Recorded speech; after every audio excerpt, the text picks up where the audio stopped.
So I'm thinking I want to move, but my interest rate is so low. Do I move? Do I stay? What do I do? Is my payment going to double? Am I going to have to pay double for a house smaller than my current house? These are all the questions that we get asked every single day. I understand. Really, what you have to do is evaluate, what are you wanting to do?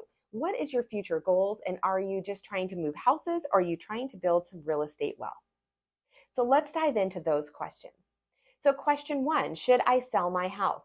Well, the question would be are you wanting to keep it as an investment property? Does it make really good money in a rental income and it's bringing you residual income? Would it give you more money and it's in a great location that's not saturated to be an Airbnb? Or do you need the equity from that to move up to the next house? That's question one to answer. Question two would be, do I have enough equity in the home that if I pulled the equity from that house to purchase the house that I want, and then I use this as an investment property, would the investment property cover all of the expenses for that property, including the equity line, and be worth me holding on to that property for future growth? That'd be question number two for me. And then the last question would be what am I wanting to do? Am I trying to downsize, upsize? Am I wanting to go buy a second home so I don't need this giant house, but I'm going to sell this one and buy myself a smaller home locally and then go into the mountains or the pines or wherever, the beach that I want to be, and buy another home so I can travel back and forth?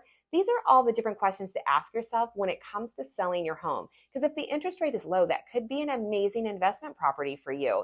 And then if you're purchasing another home, yes, you're paying higher interest rate. Eventually the rates will come back down a little bit.